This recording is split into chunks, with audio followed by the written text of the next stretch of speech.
The rain-slicked streets of Brooklyn gleamed under sodium lamps as Alex slammed the car door, his heart pounding like a fugitive's. "I can't do this," he whispered to the empty night, but the envelope in his pocket, stamped with the eagle of the ins, burned like a brand, reminding him he had no choice. Across the river, in a Manhattan high-rise that felt a world away, Jamie stared at his reflection in the wedding band he'd just slipped on alone, tears carving paths through his resolve. This sham would save a stranger, but shatter the life he'd built from ashes. Alex Rivera had crossed the border at 18. A scrawny kid from a dusty village in El Salvador, chasing whispers of streets paved with opportunity and a father who'd vanished into America's promise years before. Now, at 25, he was a barista in a hipster coffee shop off Bedford Avenue, slinging lattes to trust fund kids who tipped in crypto while dodging the shadow of deportation. His visa had expired 2 years back. A clerical oversight turned nightmare when ICE raids swept through his neighborhood like biblical plagues. Friends vanished overnight. Raul to a detention center in Texas, Maria back to Honduras with shackles on her dreams. Alex survived by blending in, his accent softened by podcasts and late-night Duolingo binges. But the fear gnawed at him like termites in the walls of his rent-controlled walk-up. It was Maria who'd hooked him up with the lawyer, a no-nonsense woman named Elena in a midtown office that smelled of stale coffee and desperation. "Green card marriage," she'd said flatly, sliding a folder across her desk. "It's risky, but it's your best shot. Find someone willing to play house for a year, file the I-130, and you're golden. Cost? 10 grand up front, plus whatever the husband's ego demands." Alex had laughed then, a hollow bark that echoed his disbelief. Marriage? Him, who hadn't dated since that fumbling kiss behind the bodega with a boy named Carlos back home. But 10 grand was a fortune he didn't have, and the alternative was a one-way ticket on a Greyhound to hell. Enter Jamie Callahan, the golden boy of Park Slope brownstones and Ivy League regret. At 28, Jamie was the heir to a crumbling real estate dynasty, the kind where boardrooms reeked of cigar smoke and unspoken betrayals. His father, Harlan, had built Callahan properties on the bones of evicted tenants, flipping tenements into lofts for the 1%. Jamie, with his tousled auburn hair and eyes like storm-tossed Atlantic, had rebelled quietly, majoring in social work at Columbia, volunteering at shelters for queer youth, the very kids his family's empire displaced. But rebellion had a price. Harlan's will, read 6 months ago in a law office colder than a winter eviction notice, cut Jamie out unless he settled down and showed stability. Stability meant marriage, a prop for the shareholders who whispered about the family embarrassment. Jamie's coming out at 16. The tabloid splash when he marched in his first Pride with a sign reading, "Love isn't legacy." Jamie's ad on a discreet Craigslist corner read like a plea from a period drama, seeking platonic partner for mutual benefit. No drama, no strings, just paperwork and politeness. Brooklyn native, 28, professional. Let's build a future on paper. Alex had scrolled past it a dozen times, thumb hovering like a gun to his temple, before emailing at 3 a.m., fueled by Red Bull and regret. Their first meet was at a diner in Williamsburg. Vinyl booths cracked like old hearts. Jamie arrived in chinos and a button-down, looking every inch the prep school ghost. Alex in faded jeans and a hoodie that hid his trembling hands. "You're really doing this?" Alex asked after the waitress plunked down greasy eggs, his voice a mix of awe and accusation. Jamie stirred his coffee, the spoon clinking like a countdown. "We both are. You get your papers, I get my inheritance. It's transactional, Alex. Clean." But nothing about Jamie was clean-cut. Up close, Alex saw the cracks. The faint scar above his eyebrow from a bar fight with his own brother. The way his laugh didn't reach those gray eyes. They talked logistics over burnt toast. Separate bedrooms in Jamie's spare Park Slope row house. Joint bank account for show. Weekend barbecues with Elena to sell the lie. Alex signed the prenup with a pen that felt like lead, his signature a shaky testament to survival. The ceremony was a joke. A city hall quickie with Elena as witness. Rings from a pawn shop that pinched like promises unkept. "I do," Alex muttered, staring at the scuffed linoleum. while Jamie's "I do" carried the weight of a coffin nail. The first weeks were a tightrope walk over razor wire. Alex moved his duffel of clothes into the guest room, the space echoing with unpacked boxes and the ghost of Jamie's ex, a photographer named Theo who'd left Polaroids taped to the fridge like accusations. Mornings, Alex brewed espresso strong enough to wake the dead, leaving Jamie's mug on the counter with a sticky note, "Fuel for the fraud." Jamie would chuckle, low and genuine, and for a moment, the air between them hummed like a live wire. Evenings, they'd collapse on the leather couch, Alex sketching graffiti art on napkins, swirling murals of jaguars and cityscapes, while Jamie scrolled donor lists for his nonprofit, the Anchor House, a shelter for LGBTQ+ runaways. "You're good at that," Jamie said one night, peering over Alex's shoulder as he shaded a fierce-eyed bird rising from flames. "Like it's alive." Alex shrugged, heat creeping up his neck. "It's Phoenix shit. Rebirth. You know, for guys like us who keep rising from the bullshit." Jamie's gaze lingered, something unspoken flickering there. Curiosity, maybe, or the first crack in the facade. They shared stories in fits and starts. Alex's village tales of mango trees heavy with fruit and festivals where boys danced too close under moonlight. Jamie's summers at the Hamptons, dodging his father's belt and his mother's gin-soaked silences. "I was the disappointment," Jamie admitted over takeout pad thai, chopsticks dangling forgotten.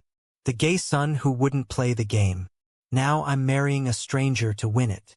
Alex wanted to reach across the coffee table, to trace the tension in Jamie's jaw, but he pulled back.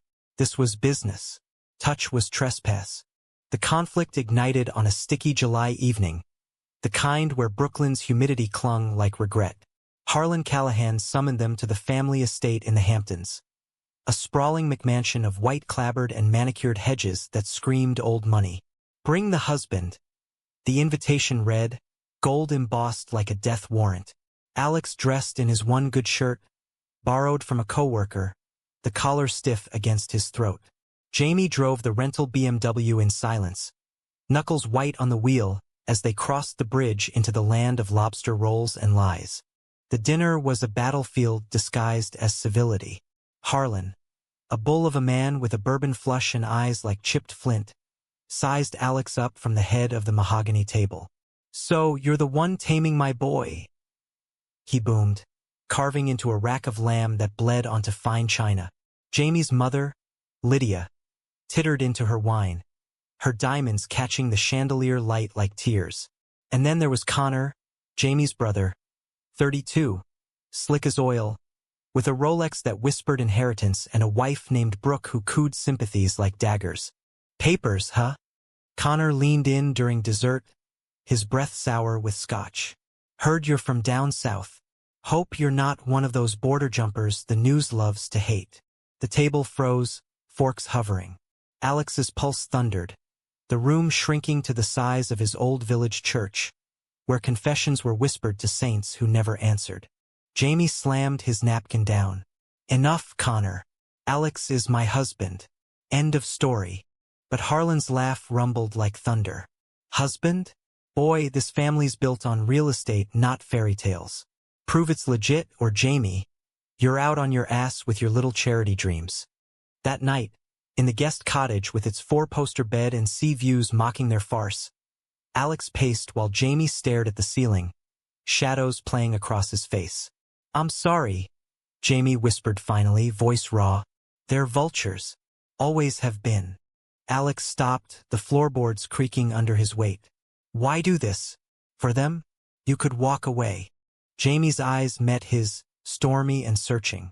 "Because the Anchor House needs funding. Those kids, runaways like you were, they deserve more than I got. And maybe I need this too, to prove I'm not the screw-up they say." In the dim lamplight, Alex saw it then, the vulnerability Jamie hid behind boardroom charm. He sat on the bed's edge, close enough to feel the heat radiating off him. "You're not a screw-up. You're the guy who opens his home to strangers. That's more real than any empire." Their hands brushed, accidental as fate, and neither pulled away. The air thickened, charged with the unsaid. This marriage was paper thin, but the pull between them was flesh and bone. Fall painted Brooklyn in fiery strokes. Maples blazing along Prospect Park, leaves crunching underfoot like brittle apologies. Alex and Jamie settled into a rhythm, the house on 7th Street transforming from sterile showpiece to reluctant sanctuary. Alex hung his Jaguar sketches on the walls, vivid splashes against the neutral tones, while Jamie stocked the fridge with pupusas from the Salvadoran spot on Knickerbocker, their doughy warmth a bridge across oceans. Mornings blurred into shared silences over the Brooklyn Daily Eagle. Alex circling job ads for graphic design gigs, Jamie highlighting grant proposals with a red pen that bled like open wounds. But the idyll fractured on a crisp October Saturday, when betrayal slithered in uninvited. Alex was at the coffee shop, steaming oat milk for a line of hipsters debating NFTs, when his phone buzzed. A text from an unknown number. "Tell your hubby Connor says hi. Nice try with the green card scam. Photos attached." His stomach plummeted as he ducked into the storage room, the attachments loading like guillotines. Grainy shots from the Hamptons dinner, Alex's forged docs circled in red, Elena's business card magnified like evidence in a trial. Connor, the snake had tailed them, snapped pics for leverage. Alex's hands shook as he forwarded it to Jamie, who was across town at a fundraiser for the Anchor House. The reply came swift. "Meet me at home. Now." The confrontation unfolded in the kitchen, sunlight slanting through bay windows like judgmental spotlights. Jamie burst through the door, face ashen, clutching his laptop where the photos glowed accusatory. "How long, Alex? How deep does this go?" Alex recoiled, the counter digging into his spine. "It's not Connor's twisting it. Those are my real docs, but the marriage. It's us against them, Jamie. You know that." Jamie's laugh was bitter, echoing off the subway-tiled walls. "Us? There's no us.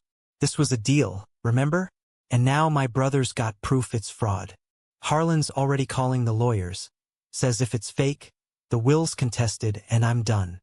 The words landed like punches, each one bruising deeper. Alex had trusted, fool that he was, letting glimpses of Jamie's soul peek through the cracks. Late-night talks on the fire escape, sharing blunts and stars. Jamie's hand steadying him during a panic attack when IC vans prowled the block. "Was it all theater? You think I'd risk everything for a scam?" Alex shot back, voice cracking. "I came here for a life, not to burn yours down. Connor's the one playing dirty, jealous probably. 'Cause you're twice the man he'll ever be." Jamie paced, raking fingers through his hair, the auburn strands wild as his doubt. "I want to believe you. God, I do. But this." He thrust the laptop forward, a new email from Harlan open. "End the charade, son, or lose it all."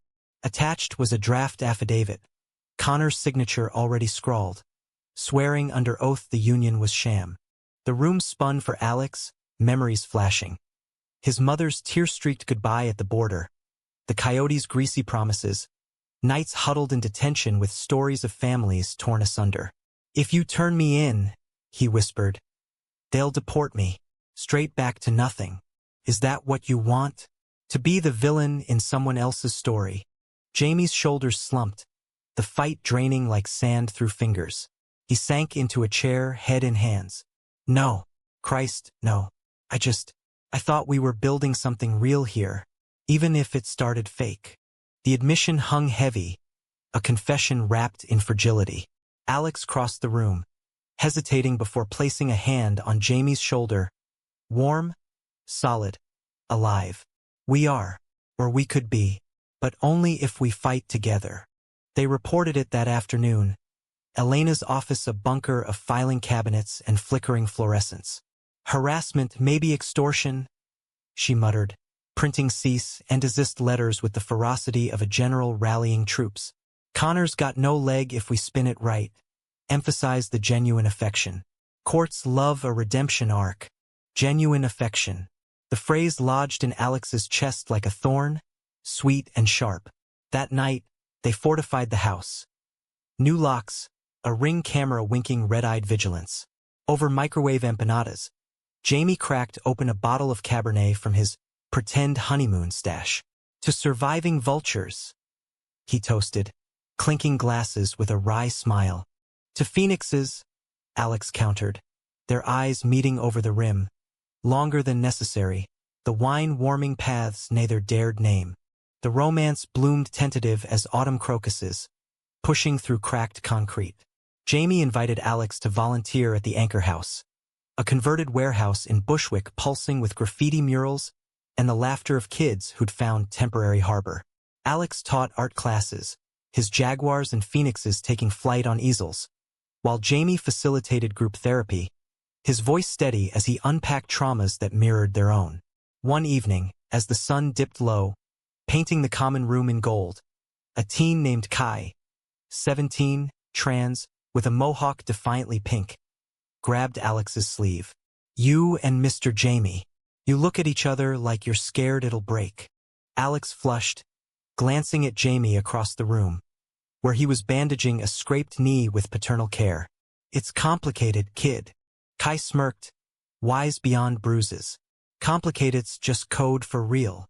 That complication crested at Thanksgiving, the house aromatic with turkey and tamales. Alex's nod to home, Jamie's to tradition. No Callahans invited. Instead, Elena and a handful from the Anchor House, the table a mosaic of mismatched plates and mended hearts. Laughter flowed freer than the gravy, stories weaving like threads in a quilt. Jamie's foot brushed Alex's under the table, accidental at first, then lingering, a Morse code of maybes. Later, as snow flurried outside, they washed dishes side by side, suds bubbling like secrets. "Thank you," Jamie murmured, handing over a plate etched with faint cracks, "for making this feel like family." Alex dried it slowly, their knuckles grazing. "Family's not blood.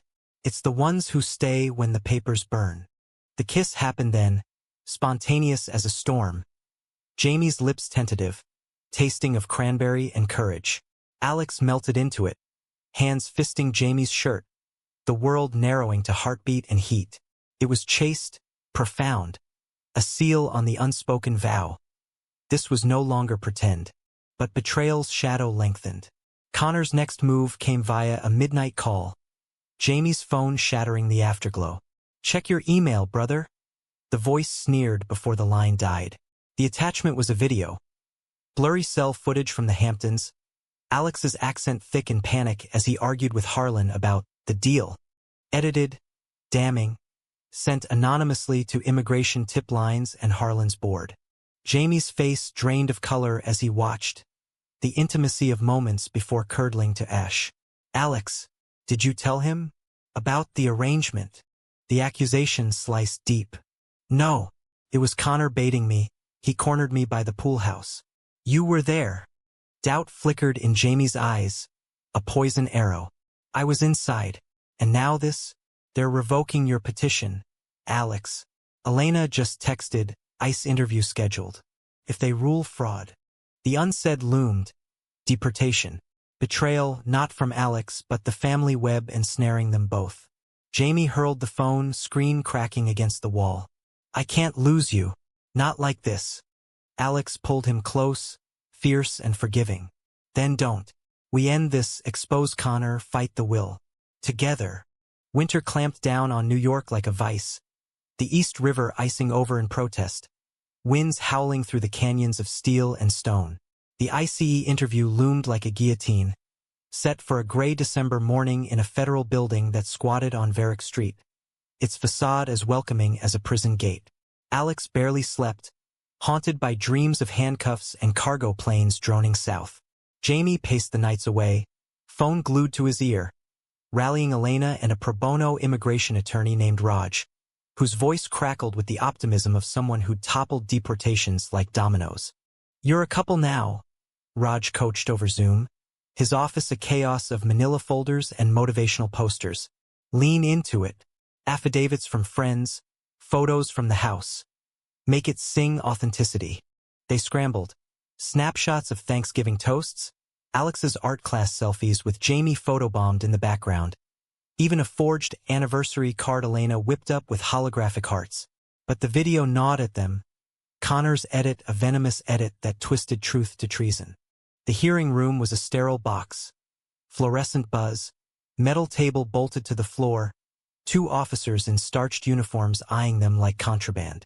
Alex sat ramrod straight, palms slick, reciting vows he'd half meant at the altar. Jamie's hand under the table was his anchor, fingers interlaced in silent solidarity. "We fell in love post-ceremony," Jamie lied smoothly, voice steady as a senator's.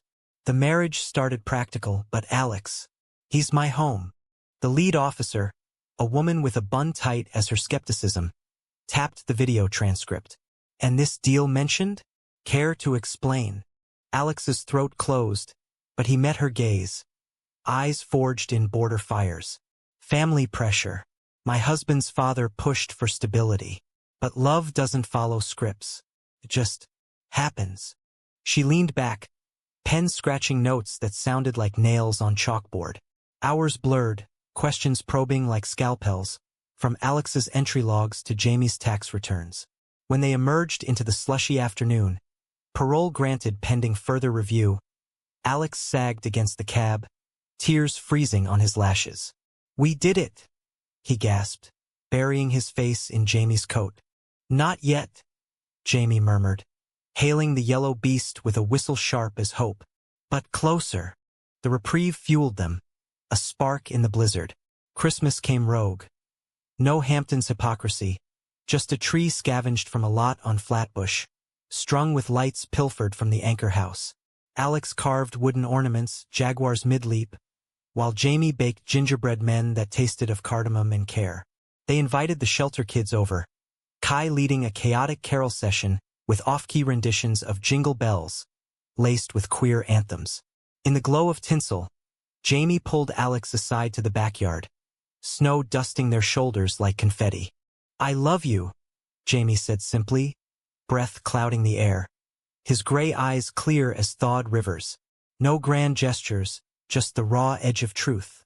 Alex's heart stuttered, a bird breaking free. "Te amo," he replied, the Spanish a vow deeper than English could carve.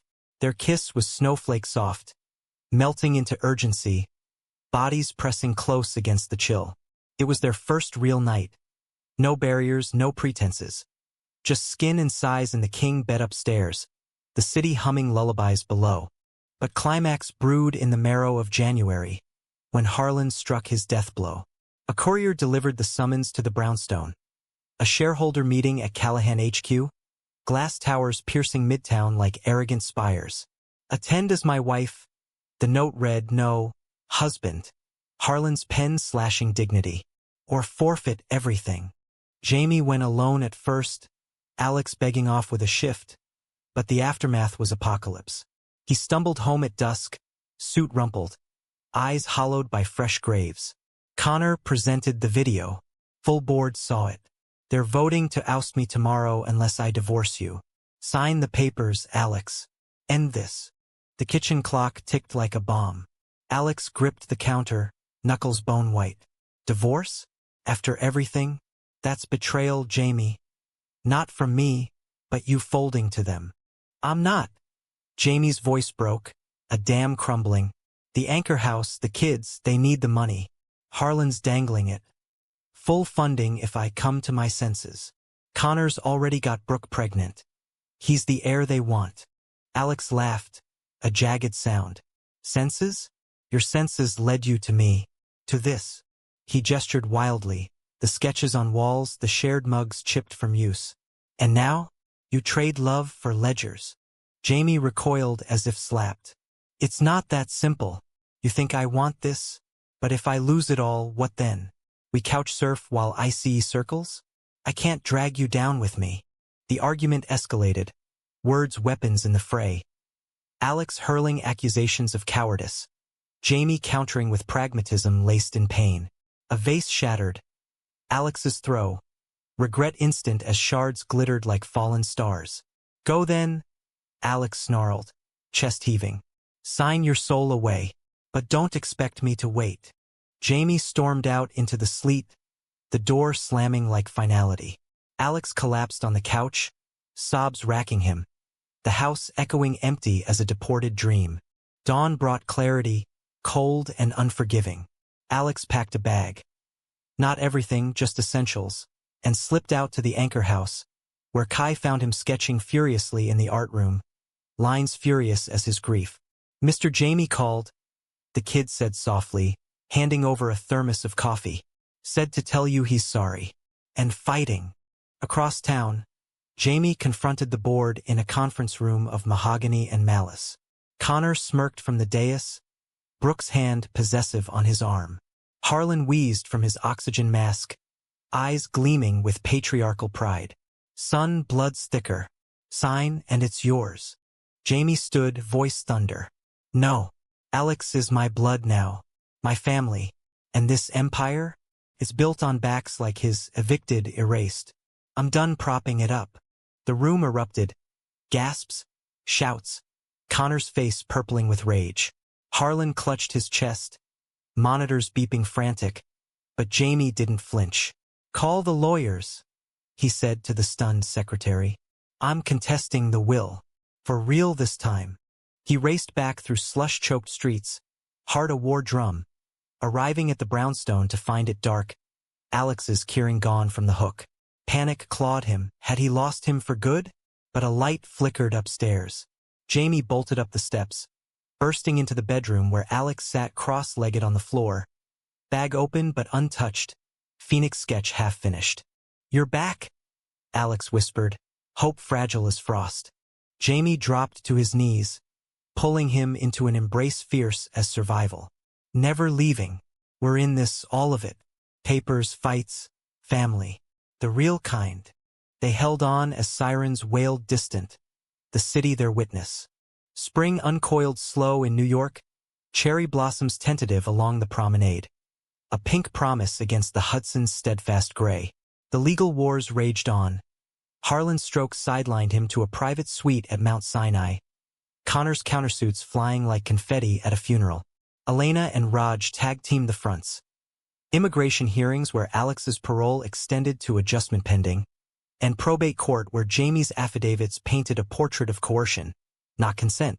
Connor tampered, Raj argued in a wood-paneled courtroom. Video forensics proving the edit's sleight of hand. This isn't family, it's felony.